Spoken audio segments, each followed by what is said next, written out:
جیسے ہی تیسرا دن آتا ہے تمہاری قبر کی زندگی کا، جب 3 دن گزرتے ہیں تمہاری ناک کے ذریعے سے پیٹ کی چیزیں باہر آنے لگتی ہیں، ناک اور منہ سے نکلنے لگتی ہیں، اور 40 دن تو بہت دور کی بات ہے۔ جسموں کا خیال کرتے ہو؟ میں تمہیں بتاتا ہوں اس جسم کی حیثیت کیا ہے۔ یہ جو چمڑی ہے اس کی حیثیت کیا ہے، یہ جو گوشت پوست ہمارے جسموں پر ہے اس کی حیثیت کیا ہے پتہ ہے تمہیں؟ اس کو سجانے کے لیے عورتیں 2-2 گھنٹہ شیشے کے پاس کھڑے ہو کر میک اپ کرتی رہیں۔ اب عورتوں کی طرف سے یہ میک اپ، لالی پاؤڈر اور کنگھیاں بالوں کو سجاتے رہے، اور تم اپنی باڈی کو بناتے رہے جیم میں جا جا کر کے۔ اب اس جسم کی حیثیت سنو، جس دن روح نکلی تمہارے جسم سے اور جب جنازہ لے جایا گیا، قبر میں تمہارے سب سے عزیز لوگ رکھ کر کے آتے ہیں، تختیاں قبر کی بند کر کے آتے ہیں، اتنی چھوٹی قبر کہ کروٹ لینے کی بھی جگہ نہیں ہوتی، ہاتھ پھیلانے کی بھی جگہ نہیں ہوتی۔ آج اپنے پلنگ پر سو کر کے دیکھو، کسی کا ہاتھ ٹچ ہو رہا ہے تو نیند نہیں آتی، لیکن قبر میں اتنی تاریک جگہ پر، چھوٹی سی جگہ پر، تنگ جگہ پر چھوڑ دیا جاتا ہے کہ مردہ کروٹ بھی نہیں لے پاتا، پھر پلس اس کو اوپر سے نیچے سے پیٹ سے باندھ کر کے رکھ دیا جاتا ہے۔ تمہیں پتہ ہے اب حکماں نے جو لکھا ہے وہ سنو بزرگوں نے، جیسے ہی تیسرا دن آتا ہے تمہاری قبر کی زندگی کا، جب 3 دن گزرتے ہیں تمہاری ناک کے ذریعے سے پیٹ کی چیزیں باہر آنے لگتی ہیں، منہ کے ذریعے سے آنتڑیاں یا جو بھی اندر کا لیکویڈ ہے سب باہر آتا ہے۔ 5ویں دن کان کے اندر سے بھیجا نکلنے لگ جاتا ہے۔ یہ جو بھیجا سر کے اندر ہے وہ ختم ہو کر کے سڑ کر کے پیپ کی شکل میں کانوں سے باہر آنے لگ جاتا ہے۔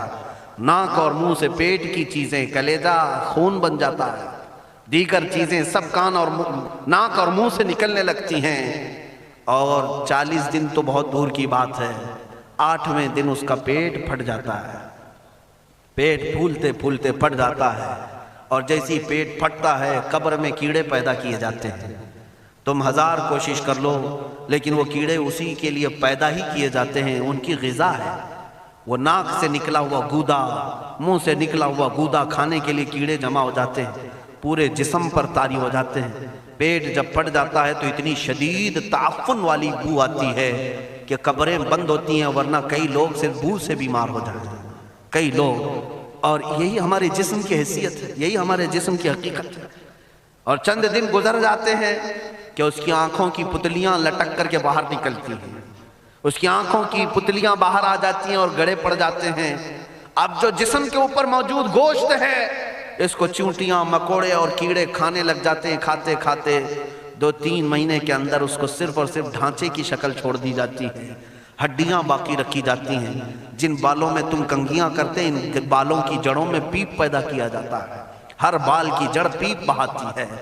اور جن چہروں پر تم پاؤڈر لالی لگا کر کے اس کو سجایا کرتے آئینے میں کھڑے ہو کر، ان چہروں پر اللہ تبارک و تعالیٰ ایسی جھریاں پیدا کرتا ہے۔ یہ تو عام لوگوں کی بات، اور اگر گنہگار ہیں تو ان کے چہروں پر بچھو چھوڑ دیے جاتے ہیں، بچھو چھوڑ دیے جاتے ہیں۔ کئی لوگوں کی قبروں پر سانپ ان کی ناک کو ڈستے رہتے ہیں اور ان کا گودا پیتے رہتے ہیں۔ سانپوں کا عذاب، بچھوؤں کا عذاب، یا قبر کے عذاب کے ساتھ یہ جسم گلا دیا جاتا ہے، ہڈیوں کے سوا کچھ نہیں باقی رہتا۔ تم کیا سمجھتے ہو مرنے کے بعد احساس نہیں ہوگا؟ مرنے کے بعد ہر درد کا احساس دگنا کر دیا جائے گا۔ آج زندگی میں جتنا تمہیں چونٹی کاٹنے سے درد ہوتا ہے، مرنے کے بعد یہ درد 10 گنا زیادہ بڑھ جائے گا، تمہیں اور درد ہوگا، اور درد ہوگا۔ یہی جسم جو کیڑوں کی غذا بن گیا، کفن ختم ہو گیا، ہمارے جسم میں پیٹ کا گودا باہر آ گیا، آنکھوں سے کانوں سے ساری چیزیں لکوڈ ختم کر دی گئی، بھیجا کانوں سے بہہ کر کے نکل آیا، بچا کیا ہمارے پاس؟ جس جسم کو ہم سجاتے رہے، سنوارتے رہے، اس پر ہزاروں پیسے بہاتے رہے، یہ جسم 40 دن کے اندر کیڑوں کی غذا بن گیا، سب ختم ہو گیا۔ میرے عزیزو، ہر انسان کے جسم کے ساتھ قبر یہی کرتی ہے، قبر دباتی الگ ہے، کیڑوں کا عذاب الگ ہے، بچھوؤں کا عذاب الگ ہے، لیکن یہ سب کے لیے احکام نہیں۔ کچھ وہ بھی جنازے ہیں جب یہاں سے جاتے ہیں تو ہزاروں کی آنکھوں میں آنسو چھوڑ کر جاتے ہیں، ہزاروں کی دلوں کی دھڑکن بن کر کے جاتے ہیں۔ ان کے جنازے جب جاتے ہیں تو اللہ کے ملائکہ بھی، فرشتے بھی ان کے جنازے کو اٹھانے کے لیے زمین پر آتے ہیں۔ یہ کون لوگ ہیں؟ جو اپنے سینوں میں عشق مصطفیٰ کی شمع روشن کیے ہوئے تھے. جینا چاہتے تو مصطفیٰ کے لیے، مرنا چاہتے تو مصطفیٰ کے لیے. فاضل بریلوی نے کیا خوب کہا، لحد میں عشق رخ شہ کا داغ لے کے چلے، اندھیری رات سنی تھی چراغ لے کے چلے. جب قبر میں جاتا ہے ایک عاشق رسول، اسے رکھا جاتا ہے، کفن اس کا بھی ہے، جسم اس کا بھی ہے، لیکن فرشتوں سے بھی کہا جاتا ہے اسے آہستہ سے جگانا، محمد عربی کا غلام ہے، رسول پاک کا وفادار ہے. اور کیڑوں کا اس کے جسم کو کھانا تو دور کی بات، فرمایا گیا قیامت تک اس کے کفن کو بھی میلا ہونے نہیں دیا جاتا.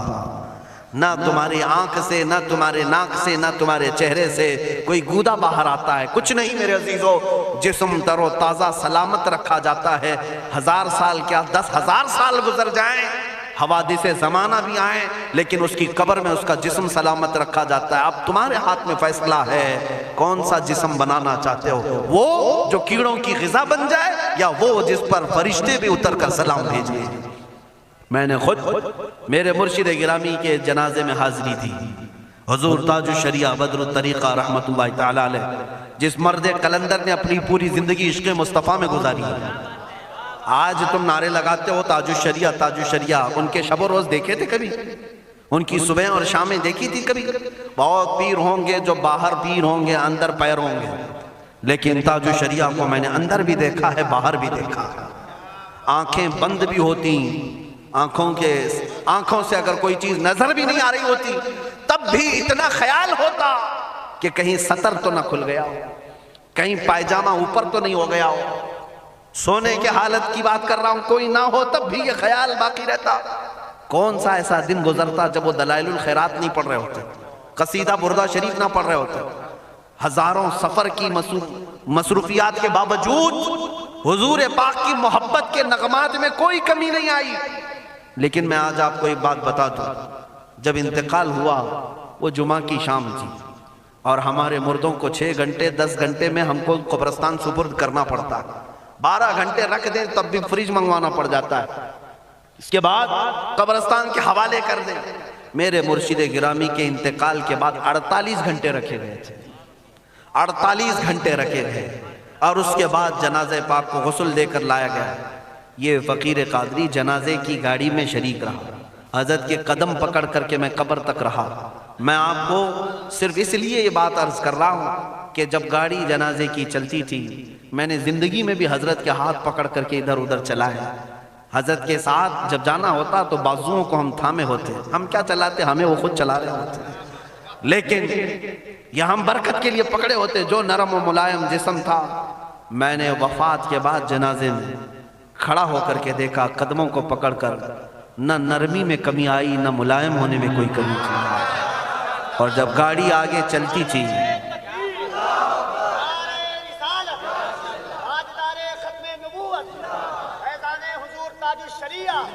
جب آپ گاڑی جنازہ جس پر رکھا ہوا تھا چلتی تھی، تو میرے عزیزو زندگی میں جس طرح جسم نرم ملائم تھا، میں نے دیکھا کہ گاڑی جب اس کے دھڑکے ہوتے تھے ادھر ادھر، تو پیٹ مبارک اور سینے مبارک ویسے ہی ہلتا تھا جیسے کسی زندے کا ہلتا.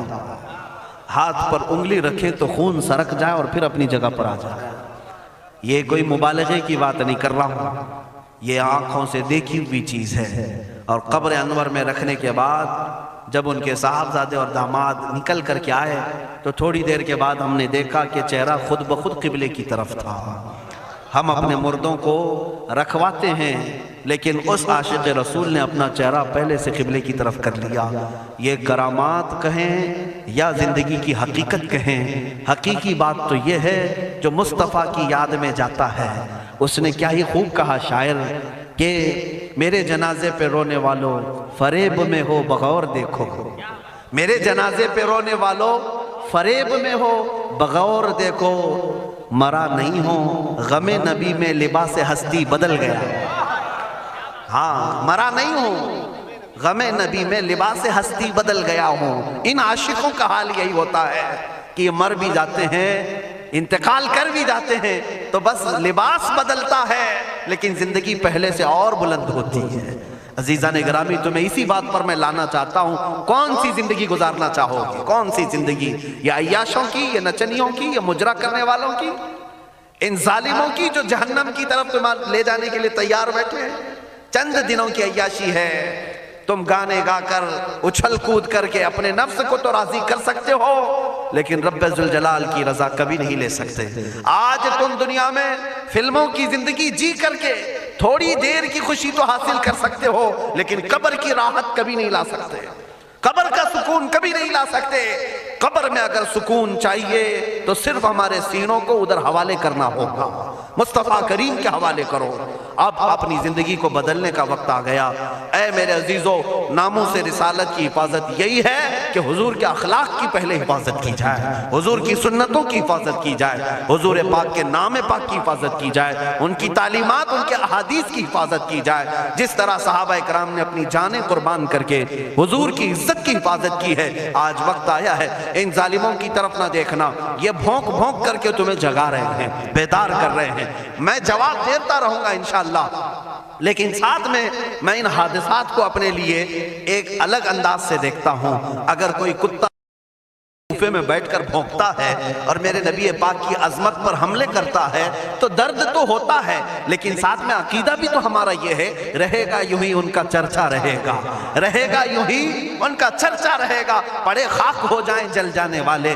یا رسول اللہ تو گھٹائے سے کسی کے نہ گھٹا ہے نہ گھٹے گا، جب بڑھائے تجھے اللہ تعالیٰ تیرا، مٹ گئے مٹتے ہیں مٹ جائیں گے آدھا تیرے، نہ مٹا ہے نہ مٹے گا کبھی چرچا تیرا۔ یہ کتے کتاب لکھ کر کے کہتے ہیں محمد عربی کا چرتر، ان کے اخلاق، ان کے کردار برے تھے، اور ایسی کوئی چیز نہیں ہے اسلام میں جس سے امپریس ہو کر اسلام قبول کیا جانا چاہیے۔ محمد صلی اللہ علیہ وسلم کے نام کو اسلام سے ہٹا دینا چاہیے۔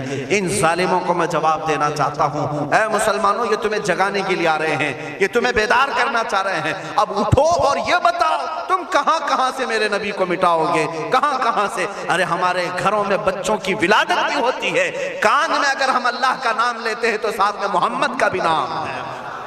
ہمارے بچے جس دن اس دنیا میں آتے ہیں، اذان ان کے کانوں میں دی جاتی ہے تو اللہ کے نام کے ساتھ محمد کا نام بھی آتا ہی ہے۔ ہماری اذانیں، ہمارے نماز کو بلانے والی آوازیں، تم کیا مٹا پاؤ گے محمد عربی کے نام کو؟ یہ ہزاروں نہیں کروڑوں اذانیں بار بار دن میں دے دے کر کے یہ بتاتی ہیں کہ تم واللہ محمد عربی صلی اللہ علیہ وسلم کا ذکر تم کبھی الگ نہیں کر سکو گے۔